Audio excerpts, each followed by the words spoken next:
नमस्ते बिहार, सुप्रभात। मैं हूं अभय कुमार। आप देख रहे हैं अपना खास कार्यक्रम बिहार समाचार।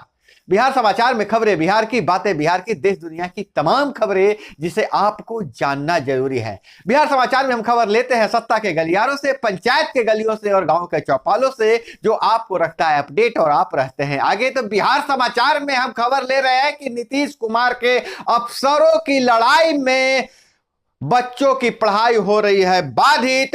क्या विद्यालय खुले रहेंगे या बंद, और विद्यालय का आखिर मालिक कौन है, शिक्षा विभाग या डीएम है? और बिहार से बड़ी खबर यह निकल कर आई है कि कर्पूरी ठाकुर को मिलेगा भारत रत्न का पुरस्कार। कर्पूरी ठाकुर को भारत रत्न का पुरस्कार मिलेगा।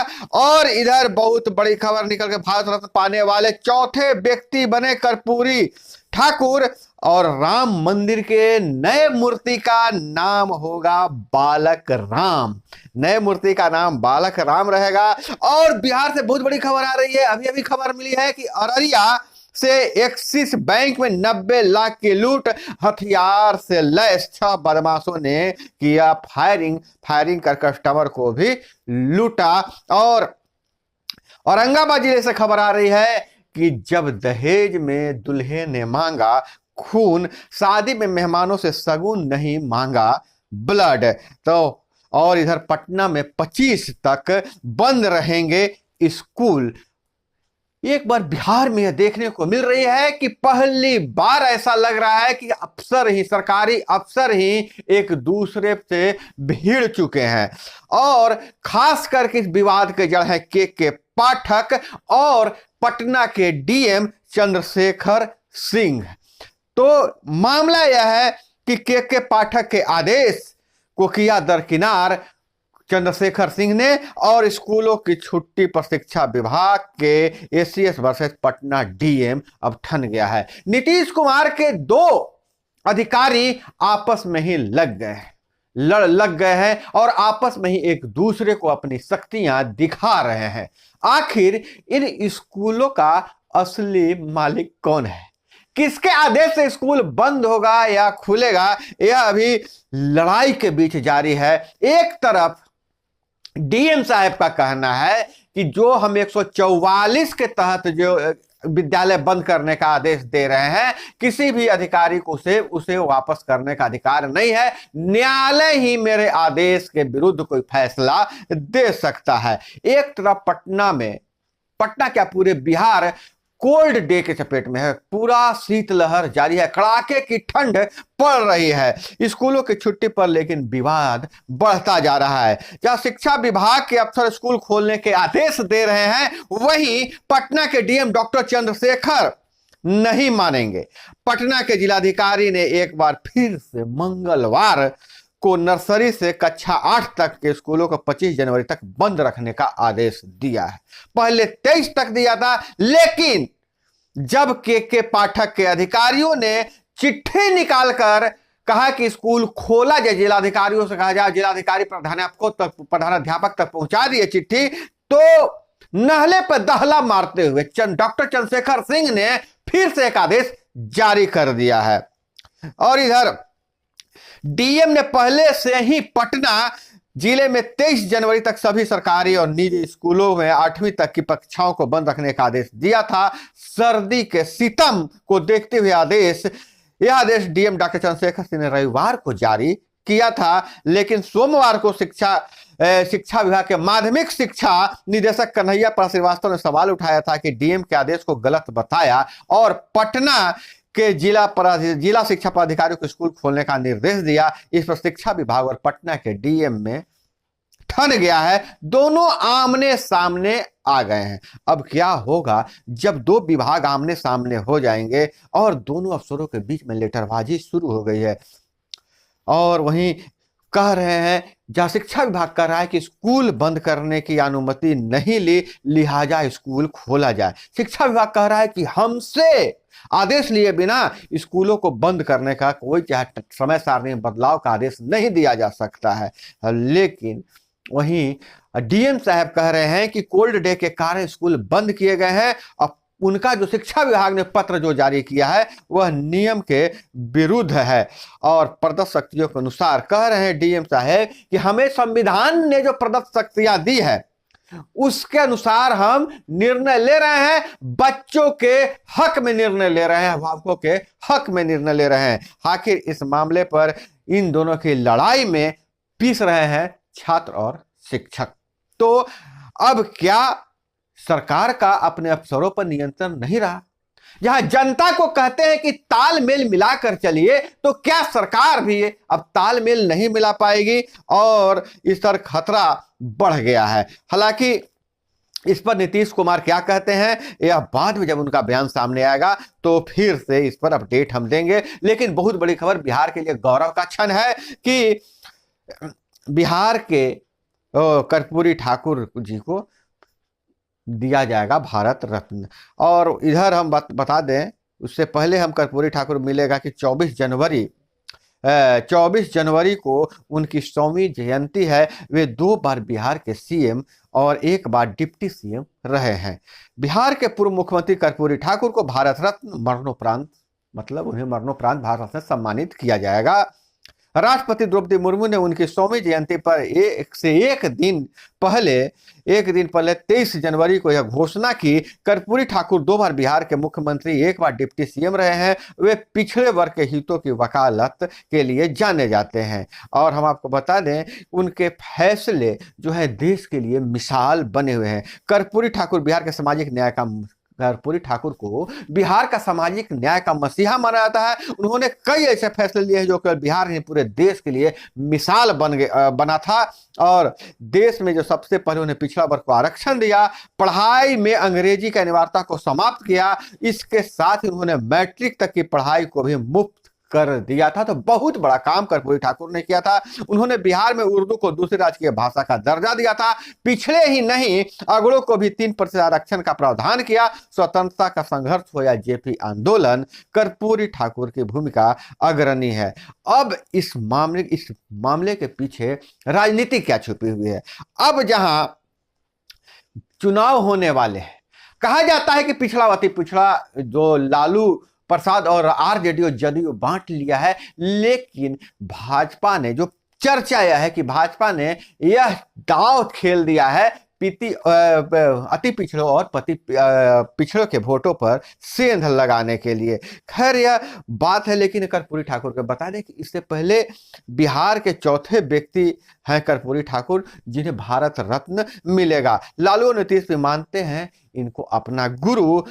बता दें कि बिहार की उनकी 100वीं जयंती पर मुख्यमंत्री से लेकर पक्ष विपक्ष के लोग पटना में तरह तरह के समारोह कर रहे हैं। उस पर नहले पर दहला मारा केंद्र सरकार ने उन्हें भारत रत्न का सम्मान से सम्मानित कर दिया। इससे पहले भारत रत्न पाने वाले डॉक्टर राजेंद्र प्रसाद और जयप्रकाश नारायण, बिस्मिल्ला खां को भारत रत्न मिल चुका है। और चौथे व्यक्ति ऐसे हैं कर्पूरी ठाकुर जी कि इनको भारत रत्न मिलने वाला है। हालांकि भारत रत्न देने की मांग नीतीश कुमार ही 2007 में ही किया था। और इधर अगर हम बात करें, बिहार से ये खबर आ रही है, अररिया में एक्सिस बैंक में 90 लाख की लूट हुई है। हथियार से लैस 6 बदमाशों ने फायरिंग कर कस्टमर्स को भी लूटा। जांच के लिए एसआईटी गठित किया गया है। और अररिया शहर में एडीबी चौक स्थित एक्सिस बैंक में 90 लाख की लूट हुई है। हालांकि जो आरोप लगाया जा रहा है कि बिहार में कानून व्यवस्था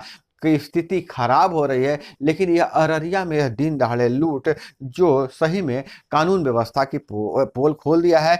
गन पॉइंट पर बैंक मैनेजर को अंदर लॉकर के पास ले गए और लॉकर खुलवाने लगे। लॉकर खोलने से मना करने पर अपराधियों ने बैंक मैनेजर के साथ हाथापाई करने के साथ साथ फायरिंग भी की। इसके साथ ही बैंक में कस्टमर्स को बंधक बनाया और लूटपाट की। लूटपाट के बाद अपराधी भागने लगे। मौके पर लोगों को डराने के लिए 3 राउंड फायरिंग भी की। हालांकि किसी को गोली नहीं लगा। इस घटना के बाद इस घटना का जो सीसीटीवी फुटेज सामने आया है, जिसके आधार पर यह जांच किया जा रहा है। और इधर खबर आ रही है वार्ड सदस्यों के और पंच और सरपंच के हवाले से। तो वार्ड सदस्यों और पंचों और सरपंचों के हवाले से इनके द्वारा चुने गए जो विधायक हैं, एमएलसी है, उन्होंने रिटन रूप से मंत्री के सामने, मुख्यमंत्री के सामने अधिकारों के लिए इनका रिटर्न रूप से इनसे कहा है समीक्षा करने के लिए कि वार्ड सदस्यों को, वार्ड की प्रबंधन समिति को फिर से सुचारू रूप से काम करने के लिए और पंच और सरपंच को अधिकार देने के लिए समीक्षा बैठक बुलाने का मांग किया है। और अब जल्द ही वार्ड सदस्यों और पंचों और मुखिया जी का के लिए कुछ बड़ा खबर आने वाला है, नई खुशखबरी आने वाली है। जो मैं पहले भी कहा था कि जैसे जैसे चुनाव नजदीक आएगा पंचायती राज के जनप्रतिनिधियों के लिए कुछ अच्छा होने वाला है। वहीं आंगनवाड़ी सेविका, सहायिका के विद्यालय अभी सेविका सहायिका के लिए राहत की बात यह है कि उनका मानदेय पर फिर से समीक्षा किया जाना है। हालांकि शीतलहर के कारण आंगनवाड़ी केंद्रों को अभी बंद रखने का आदेश दिया गया है, लेकिन उनके केंद्रों पर जो खरीदारी हुई है, सामान, टेबल, कुर्सी, बेंच, तरह तरह के उपकरण पहुंचाए जा रहे हैं। उपकरण पहुंचाने के बाद कहा यह जा रहा है कि आंगनवाड़ी सेविका सहायिका के कार्यों के अनुसार उसको रैंकिंग दिया जाएगा। उस रैंकिंग के आधार पर उन्हें वेतन और भत्ता दिया जाएगा। हालांकि इससे पहले ही यह निर्णय लिया जा चुका है, इस पर विचार किया जा रहा है कि ऐसे आंगनवाड़ी केंद्र जो शहरी क्षेत्र में है, जहां बच्चों की उपस्थिति कम है, उसे बंद कर दिया जाए और ग्रामीण क्षेत्रों में ज्यादा से ज्यादा आंगनवाड़ी केंद्र खोला जाए और सभी आंगनवाड़ी केंद्र का अपना भवन जरूर हो। और इधर भी नियोजित शिक्षकों के हवाले से बड़ी खबर यह आ रही है कि नियोजित शिक्षकों के लिए यह बड़ी खबर यह है कि उनके लिए तिथि निर्धारित कर दिया गया है। परीक्षा कब होगी इसके लिए तिथि निर्धारित कर दिया गया है और उस निर्धारित तिथि के अनुसार उनकी परीक्षा होगी। और जो सिलेबस दिया गया है वह बीपीएससी 1 और 2 जो हुआ है उसके अनुसार सिलेबस रहेगा, लेकिन बहुत बड़ा परीक्षा हो जाएगा। नियोजित शिक्षकों के लिए जो कहा जा रहा था कि मामूली परीक्षा लिया जाएगा, उस पर अब बीपीएससी लेवल के सवाल उनसे पूछे जाएंगे, जिससे लेकर नियोजित शिक्षकों में काफी आक्रोश भी है। नियोजित शिक्षक ठगे हुए महसूस कर रहे हैं। कई शिक्षक संगठनों ने कहा है कि हम इस फैसले को नहीं मानेंगे, हमें बिना शर्त राज्यकर्मी का दर्जा दिया जाए। हालांकि जैसे जैसे और अपडेट आता है इस बारे में हम आपको खबर बताते रहेंगे। और इधर अगर हम बात करें तो राम मंदिर से लेकर बहुत बड़ी खबर आ रही है। राम मंदिर की नई मूर्ति का नाम बालक राम रखा जाएगा। प्राण प्रतिष्ठा में शामिल पुजारी बोले, प्रभु बच्चे की तरह दिखते हैं, उनकी उम्र 5 साल है। अयोध्या में राम मंदिर में प्राण प्रतिष्ठा की गई। भगवान राम की नई मूर्ति को बालक राम के नाम से जाना जाएगा। 22 जनवरी को प्राण प्रतिष्ठा में शामिल पुजारी अरुण दीक्षित ने बताया है कि नई मूर्ति का नाम बालक राम रखने का कारण है कि प्रभु एक बच्चे की तरह दिखते हैं जिनकी उम्र 5 वर्ष की लग रही है। वाराणसी के रहने वाले अरुण दीक्षित ने बताया कि पहली बार जब मैंने मूर्ति देखी तो मेरी खुशी का ठिकाना नहीं रहा, मेरे आंखों से आंसू छलक उठे हैं। तो खैर, राम मंदिर का जब प्राण प्रतिष्ठा हो रहा था और जब उनमें प्राण डाला गया, प्राण को स्थिर किया गया, जब पट खुला तो बहुत सारे लोग भावुक हो गए थे। साध्वी रितंबरा भी भावुक हो गई थी। उतने वहां पर मौजूद जितने सेलिब्रिटी थे वो भावुक हो गए थे। हालांकि क्योंकि इतने संघर्ष के बाद उन्हें यह स्थान प्राप्त हुआ है, राम जन्मभूमि प्राप्त हुआ है। और एक चीज और है, नरेंद्र मोदी एक नया सिया रामचंद्र की जय बोले हैं, सिया राम की जय बोले हैं। पहले जय श्री राम बोला जाता था, तो जब अब मंदिर मिल गया है, हालांकि रामचंद्र की जय किसी तरह किया जा सकता है, लेकिन सियावर रामचंद्र की जय थोड़ा सा सौम्य लगता है। और जय श्री राम आक्रामक था, क्योंकि बजरंगबली युद्ध में इसका उद्घोष करते थे। तो यह बहुत बड़ा बदलाव नारों में हुआ है। और खबर आ रही है औरंगाबाद से कि औरंगाबाद से एक बड़ी खबर आ रही है कि यहाँ दुल्हन शादी में दहेज के रूप में खून मांगा गया है। और इधर शादी में मेहमानों से शगुन के रूप में भी कहा कि आप शगुन नहीं दीजिए हमें खून दीजिए। जी हाँ, औरंगाबाद के हंसपुरा प्रखंड के हंसपुरा बाजार में एक अनोखी शादी संपन्न हुई और शादी थी हंसपुरा के ही निवासी अनीश केसरी और आरा के रहने वाली सिमरन का। दोनों की शादी हंसपुरा में संपन्न हुई और वहां शादी के मौके पर ब्लड डोनेशन कैंप लगाया गया था, जहां वर और वधू पक्ष के रिश्तेदारों ने रक्तदान किया और जो भी मेहमान आए, गांव घर के लोग आए, उनसे शगुन के रूप में खून देने के लिए कहा गया। आपकी ब्लड डोनेट करें। तो अनीश और सिमरन दोनों ही सामाजिक कार्यकर्ता हैं और दोनों रक्तवीर है। कहने का मतलब है कि रक्तदाता है, जरूरतमंदों को रक्त मुहैया कराते हैं। अनीश जहां 14वीं बार ब्लड डोनेशन किया अपनी शादी के मौके पर, वहीं सिमरन ने 9वीं बार ब्लड का डोनेशन किया है। तो यह बहुत बड़ा संदेश गया जो सभी मीडिया में यह छाया हुआ है और आपके चैनल पर भी इसके लिए एक अलग से वीडियो डाला हुआ है, आप वहां जाकर जरूर देखें। और इधर है, पति के बचाने गई महिला को लोगों ने पीटा, हाजत में गंभीर, उसे अस्पताल में भर्ती और पड़ोसियों से चल रहा विवाद। पति को बचाने के चक्कर में महिला का जान आफत में फंस गया है। और इधर वीसी नियुक्ति प्रक्रिया पर सीएम और राज्यपाल में हुई मुलाकात, केसी त्यागी बोले सरकार में सब सामान्य है, राहुल की यात्रा जाने का निर्णय खुद सीएम लेंगे। हालांकि आज नीतीश कुमार ने चौंका दिया जब नीतीश कुमार अचानक राज्यपाल से मिलने चले गए। तब गलियारों में चर्चा होने लगी कि नीतीश कुमार कुछ फिर पलटने वाले हैं क्या। लेकिन जैसे जैसे हुआ, लालू यादव, इधर तेजस्वी यादव का बयान आया कि जो हमारे गठबंधन में ऑल इज वेल है, लेकिन नीतीश कुमार का प्रेशर पॉलिटिक्स के आगे सारे लोग चित हो गए। लेकिन बाद में खुलासा यह किया गया कि नीतीश कुमार राजनीतिक सलाहकार है केसी त्यागी ने कहा कि बिहार सरकार में सब कुछ ठीक है, नीतीश कुमार इंडी गठबंधन में हैं। सीएम नीतीश कुमार का राज्यपाल से मुलाकात पर उन्होंने कहा कि वीसी की नियुक्ति प्रक्रिया को लेकर मिलने गए थे। केसी त्यागी ने बताया है कि बातचीत में कहा है कि इस मुलाकात को लेकर कोई दूसरा अर्थ न निकाला जाए। इसके साथ ही उन्होंने जीतन राम मांझी के खेला होबे राहुल का न्याय यात्रा में शामिल होने और सीट शेयरिंग पर भी बात की। हम आपको बता दें कि जीतन राम मांझी ने जब नीतीश कुमार राज्यपाल से मिलने गए तो जीतन राम मांझी ने कहा कि खेला होबे, ये बंगाल की भाषा है, बंगाल में ममता बनर्जी ने जरा खेला होबे, तो सारे लोगों को लगा कि नीतीश कुमार फिर से पलटी मार देंगे। लेकिन केसी त्यागी उनके राजनीतिक सलाहकार सामने आए और बोले कि ऐसी बात नहीं है, नीतीश कुमार अभी पलटी नहीं मारेंगे। और कई सवाल उनसे जब पूछे गए तो बोले कि राहुल गांधी की यात्रा में नीतीश कुमार शामिल होंगे कि नहीं होंगे वह खुद मुख्यमंत्री निर्णय लेंगे। वहीं सीट शेयरिंग पर के मामला पर बिहार में कहां अटक रहा है, इस सवाल पर कहा कि जदयू 16 सांसदों के साथ इस गठबंधन में शामिल हुई है। लालू यादव की पार्टी गठबंधन में सबसे बड़ी पार्टी है। ऐसे में उनको लेफ्ट की पार्टी और कांग्रेस को मिलाकर इस सीट शेयरिंग पर आगे फैसला करना है। मुझे उम्मीद है कि जल्द ही वो फैसला कर लेंगे।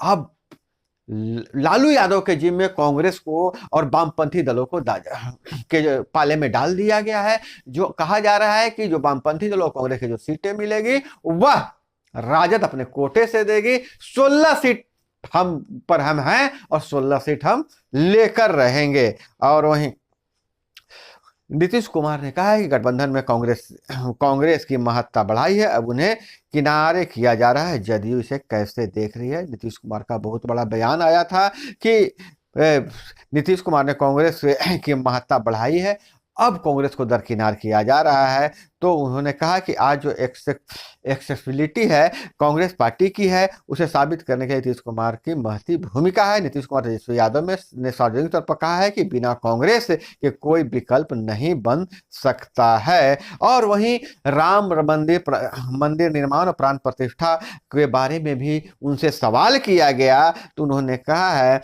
कि उनके प्रति आस्था है। वेटिकन सिटी और मक्का मस्जिद के तर्ज पर अंतर्राष्ट्रीय स्तर पर एक पूजन स्थल बनेगा। इस मामले में जदयू थोड़ा सा नर्म पड़ा है राम मंदिर के मामले में। और इधर हम कह रहे हैं कि श्रमजीवी एक्सप्रेस के टॉयलेट में मिला नवजात बच्ची के शव। बिहार उत्तर प्रदेश सीमावर्ती इलाके में बढ़ाई गई है गणतंत्र दिवस परेड के लिए, गणतंत्र दिवस को लेकर चौकसी। दो पक्षों की झड़प में तीन लोग घायल। बेतिया सांसद घायलों से मिलने पहुंचे और दो घरों में लगी आग। यह खबर बेगूसराय से आ रही है।